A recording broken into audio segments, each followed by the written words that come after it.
Hello everybody, welcome back to the CSTL. This is week 1 action between Team Professional Photon Cyclists and Team Vari. Joining with me is Narwhal. Narwhal, how are you Hi, doing? I'm doing well. Alright, you want to introduce your player? Absolutely. From my team, Professional Photon Cyclists, we have the red Zerg up in the top right corner. It is TannerMS. Wow, and you know what? In the bottom left for Team Vari, note the Team Vari is a good name because, you know, we don't give a shit. We don't need to have long, elaborate names. Our team captain is Vari, and we respect Vari as a human being. It's Dhal in the bottom left is our Protoss. That's right.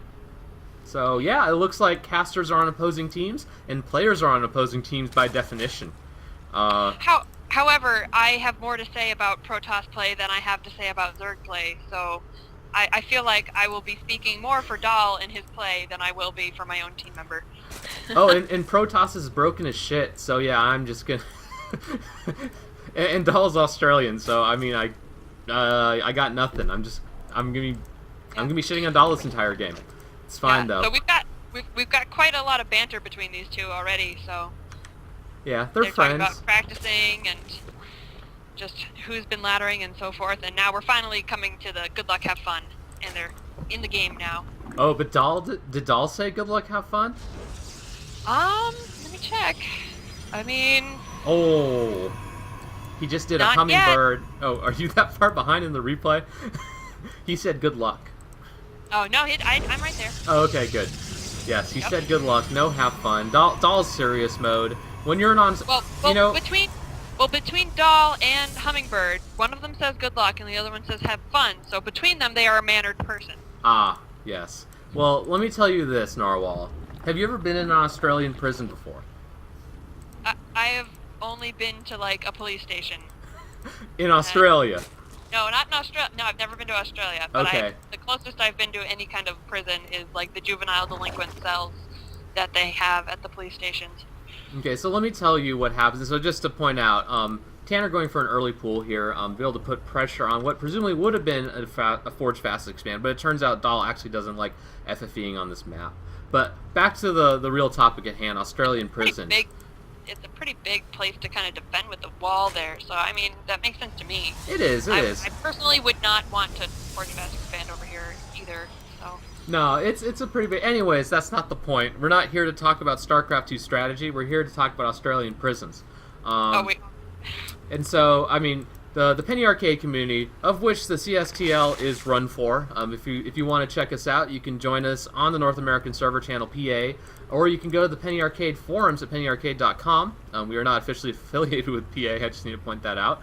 And you can check out the thread to see the latest action. I mean, I'm closer to being affiliated than you are because I'm one of the enforcers for PAX, but still. There we go.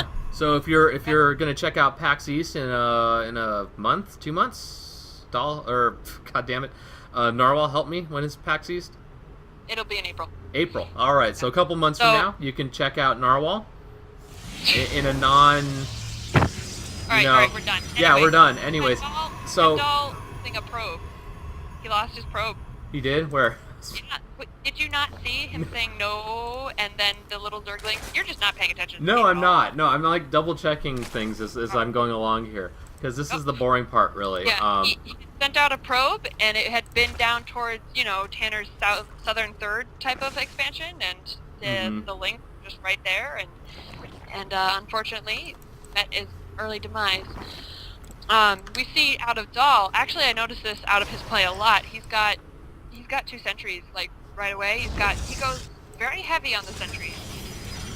In play. Here comes another one. In fact, so. Yeah, you really have to with these kinds of gateway first builds. So this was, I believe, a 2-gate expand or was it a 1-gate expand? I didn't quite check that. Well, he's got his gate up and running, so there's a 2-gate expand. Yep. I mean, you need the sentries to be able to hold off any kind of early Ling aggression. Sentries plus zealots means that Lings do no work. And so, short of a roach bust, it's a pretty safe thing to do. Or is the safe thing to do, rather. And Tanner has an unpredictable style. He'll all in. He'll do different kinds of things. He's a very well-rounded player. Should also point out, I'd actually I was going to make a whole bunch of jokes about Australia, and this is actually a good segue into doing that. Looks like Dahl's going to be going around the map tonight, some vision here. You know, Dahl is actually a GM on C, which makes him roughly bronze on North America. And Tanner is actually high masters on North America. He was just talking about at the beginning of the replay about how he was finally playing against GMs on North America again. So these are actually very high-level players. Probably the best that we have in PA, short of Hummingbird and Bio, of which we actually casted that game like 10 minutes ago or so. So he's going around with these sentries, but I don't know how safe these sentries are, just kind of wandering in the middle of the map, because, I mean, they have the ability to shield themselves, but that's a lot of Zerglings coming in, and he's actually, he's gonna force field his sentries in. Yeah, and this is, I mean, this is kind of stuff that Hup was known for back in the day, where he kind of pushed with kind of a weird mix of units, and it kind of worked sometimes, and then other times it didn't, because the Zerg decided to make units at the time. This is one of those cases where the Zerg decided to make units and deny that. And so I guess Dahl was just pretty much too cocky on the map and paid for it. Lost some sentries, lost about 400 Gaster, which is really important. Indeed. He's going to warp some more sentries in, and he's going to, try to defend this front. But I can't tell. Is that pylon by his ramp, could Zerglings fit in there? Could Zerglings get up his ramp? No, that's a full wall off. They won't be able to. They'll have to go around. It's safe. Looks like some Zerglings coming in to poke around. Tanner doing a great job here. He has patrol. One of the things, so Daybreak's actually a very good map. The reason is because the third's easily accessible, as you saw. Once Tanner had scouted that Dahl's natural was taken, he went ahead and took the third. Very easy to do. The caveat... Yeah, go ahead. Yeah, he's had that third up and running for a while now, though, and that's going to start coming into play fairly quickly as he's making a lot of minerals. And so so that's the good thing about Daybreak. The bad thing about Daybreak is that even though there's two Zel Nagas, one to the left, one to the right in the middle of the map, there's lots of avenues to cover. So Tanner has vision up here with Lings to be able to cover the two entrances, but unfortunately he didn't have vision down here where his third actually is. So looks like some sentries and some Zealots are going to be forcing some extra Lings to be produced. Roach Warren is going down for Tanner at this point. Going to be able to ward that off. Does he really want to be forcing Lings if he's only got sentries as an army? Well, every pair of Lings that's made is not a drone.